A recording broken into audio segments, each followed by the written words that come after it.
Bon ben, bonsoir ou bon matin ou peu importe au moment où cette vidéo sera visualisée. Donc finalement, contre toute attente, au bout d'une gastro et de 122 rendez-vous médicaux pour Noémie et moi qui court après sa queue abusivement.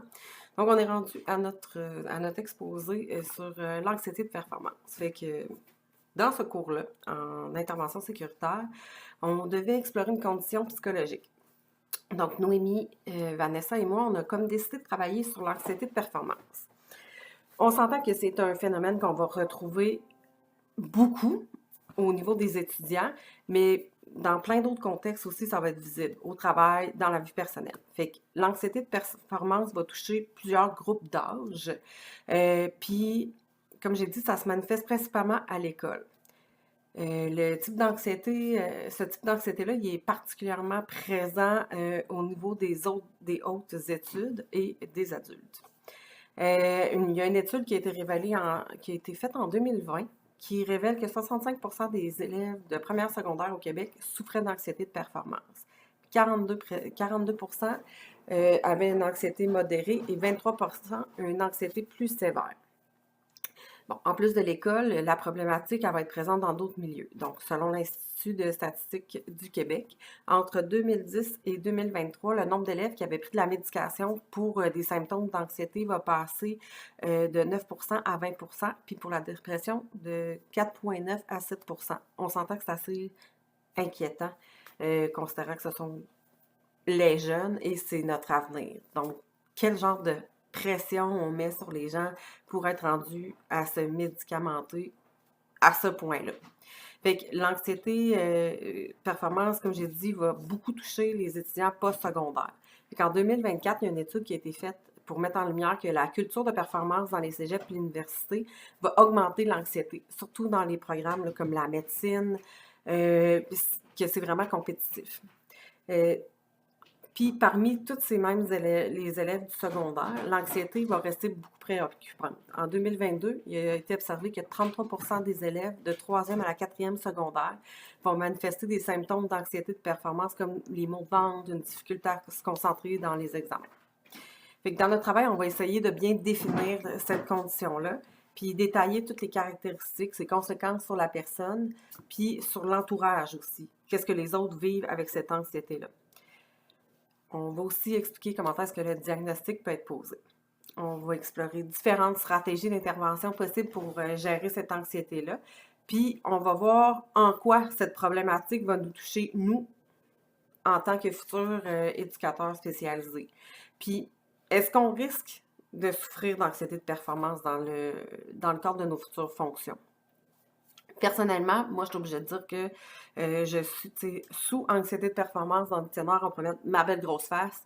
J'ai vécu beaucoup de violence psychologique dans mon ancien travail, ce qui fait que pour moi, la performance est toujours on top. Il faut que je sois la meilleure, il faut que je donne des résultats, il faut que j'aille plus vite que tout le monde. Fait à l'école, ça se reflète abusivement parce que j'ai toujours été dans une culture comme ça. J'étais dans un milieu hyper stressant. Fait que ce qui fait que à l'école, ben, c'était mon moyen un peu de me stabiliser puis de me donner une petite bine sur l'épaule pour dire ben, bravo ma grande, t'as réussi. Fait que voici, donc je vais laisser la parole à Vanessa pour poursuivre.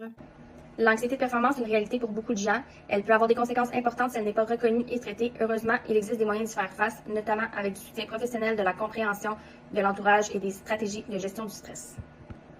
Pour diagnostiquer l'anxiété de performance, c'est sûr qu'il faut consulter un médecin. Le médecin il peut vous emmener voir un professionnel de la santé mentale. Il va souvent commencer par poser des questions pour comprendre les symptômes. Puis des fois, il va utiliser des questionnaires pour évaluer l'intensité du problème. Un diagnostic il est posé seulement si l'anxiété interfère réellement avec la vie quotidienne, comme les études, le travail ou les relations sociales.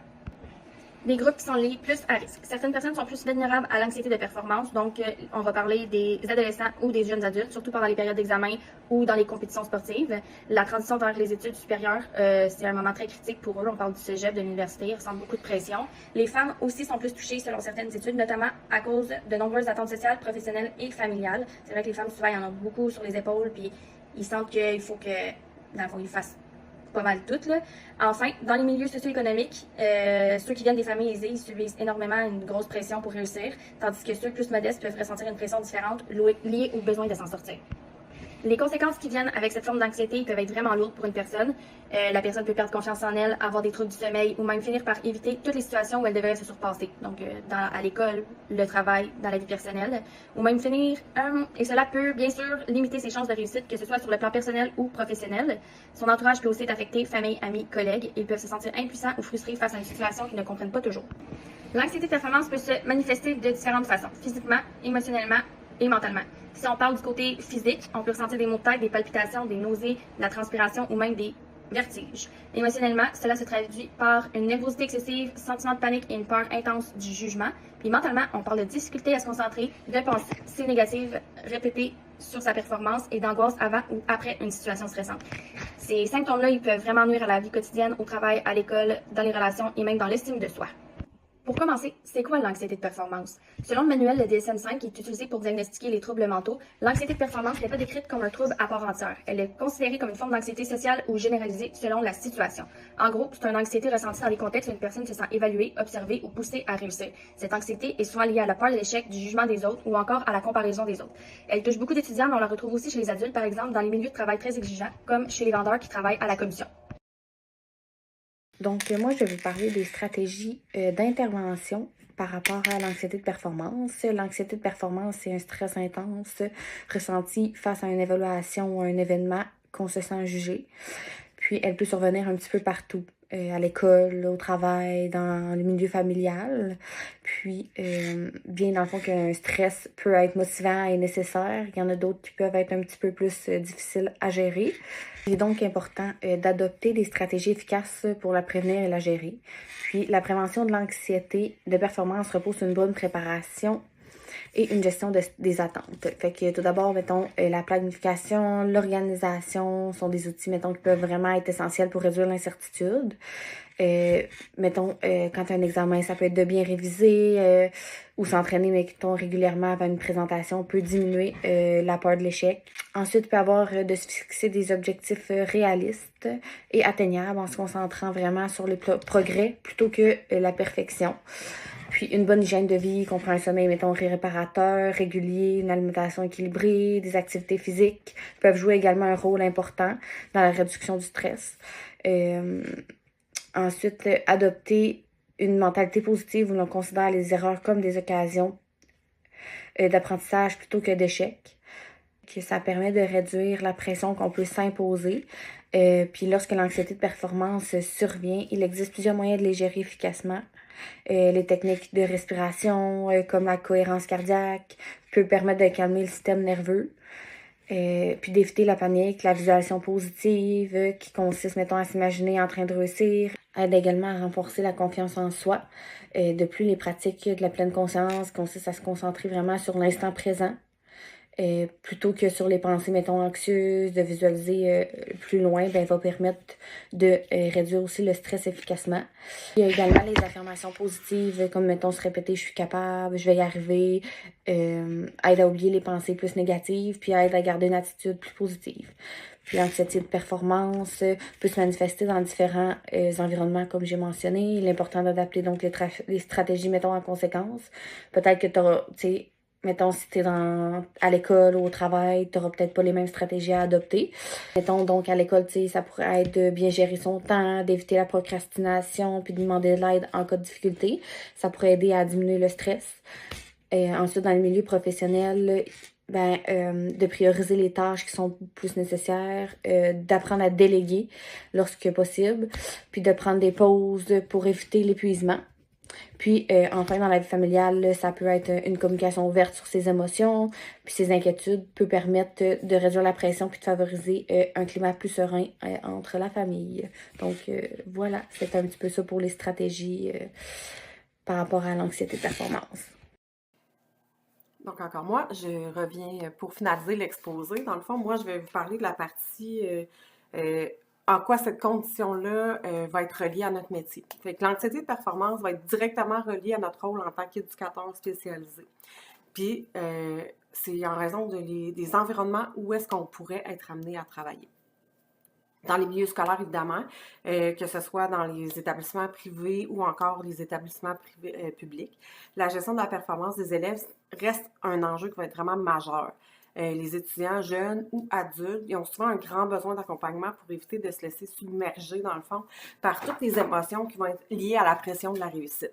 Que ça vienne des professeurs, que ça vienne du milieu des amis, que ça vienne de la famille, que ça vienne de vouloir être meilleur que son frère, que sa soeur, peu importe. La pression, qu'elle soit liée au niveau académique ou au niveau sportif, ça peut être vraiment difficile à gérer, autant pour un enfant que même pour un adulte, là, dans le fond. C'est là que, dans le fond, que l'éducateur spécialisé va rentrer en ligne de compte pour offrir et faire un accompagnement qui va être adapté. Puis tout ça, ça va devenir vraiment essentiel pour aider à surmonter toute l'anxiété, tout le stress, sans que le bien-être de l'élève, de l'enfant, de peu importe, soit trop affecté. Fait qu'on va être dans le fond, un accompagnant à ces personnes-là. Pour ce qui est du cadre des personnes qui sont un petit peu plus âgées, c'est une condition qui pourrait sembler vraiment beaucoup moins présente, comme, mettons, par exemple, pour les personnes âgées. C'est sûr qu'eux, ils ont fait leurs preuves. Ils sont à la retraite, ils ressentent plus vraiment la nécessité de surpasser ou de prouver quoi que ce soit. Je dis pas que ça peut pas arriver, mais on s'entend qu'entre un jeune garçon prodige du hockey et excellent en mathématiques versus mamie qu'on sait qu'elle tricote super bien puis qu'elle jardine comme une chef puis ça se trouve au spaghetti, elle sait quelque chose, on n'est pas à la même place, mettons. Parce que leur expérience de vie va leur permettre d'accepter tout ça, de passer au travers, puis de faire leur petit bonhomme de chemin. Mais, en tant qu'éducateur spécialisé, on pourrait aussi rencontrer des adultes qui, eux, vont souffrir de cette anxiété-là, dans les environnements où ça va être beaucoup plus compétitif. C'est des personnes, là, souvent, qui vont être en quête de validation, been there, done that, ou de reconnaissance dans leur travail, qui peuvent se retrouver dans des situations où l'anxiété de performance va devenir vraiment un obstacle à leur épanouissement professionnel. Mettons, je vais me remettre. Moi, c'était quelque chose qui me bloquait et qui était rendu hyper envahissant. Mais, excusez-moi, je vivais dans un monde, je travaillais dans un monde hyper toxique. Bien, dans notre propre expérience en tant qu'étudiante, toutes les trois, on fait aussi face à cette pression-là. En poursuivant des études, là, en tant que personne adulte et dans notre cas, toutes les trois mamans, on est consciente là, de tous les sacrifices et des efforts qu'il faut qu'on fournisse pour arriver là. Fait que ça fait qu'au final, nos résultats deviennent particulièrement importants. Ça nous conduit parfois à vivre une anxiété de performance vraiment importante. On ressent le besoin de réussir, d'obtenir les meilleures notes, de prouver que tous nos efforts en valent la peine, de prouver à nos parents que même si, dans mon cas, j'ai 41 ans, je retourne à l'école, mais je vais te péter des scores, puis je vais être la meilleure TS que tu auras jamais vue de ta vie. Pourquoi? Je sais pas. Probablement que j'ai pas eu assez de petites bines sur l'épaule quand j'étais jeune.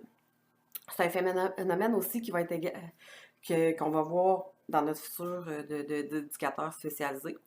Avec la gestion de l'anxiété de performance pour nos futurs clients, ça pourrait aussi devenir une source de stress pour nous.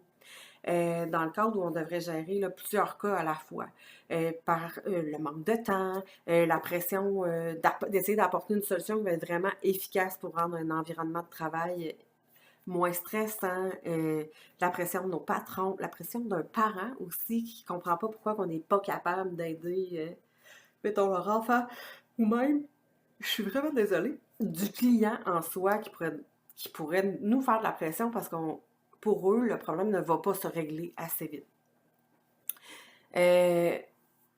Fait en vivant cette pression-là, parce qu'on n'est pas à la hauteur des attentes, en matière de temps ou d'efficacité, mais ça pourrait affecter notre bien-être émotionnel puis nos capacités à gérer nos clients de manière optimale.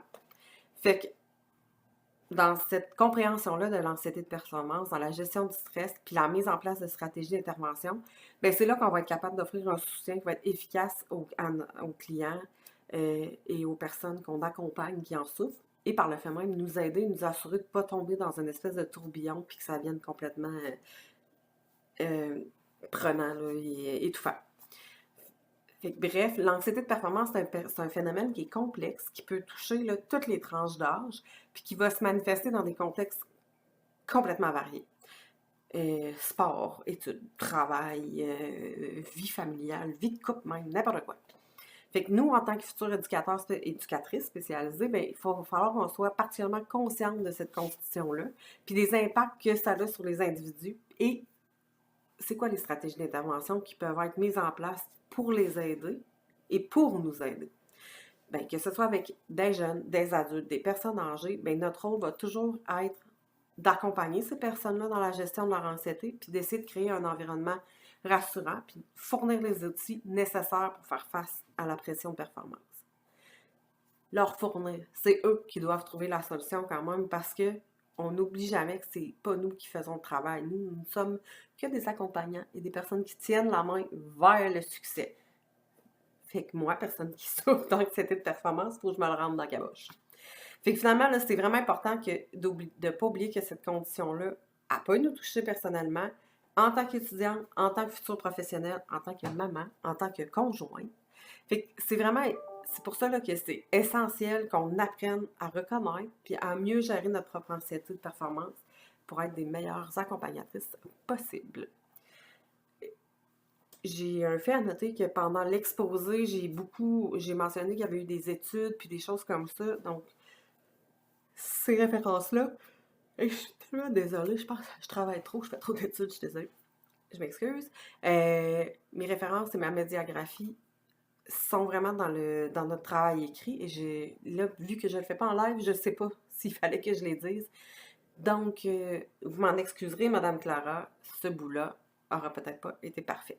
Donc, bonne soirée et à une prochaine session peut-être.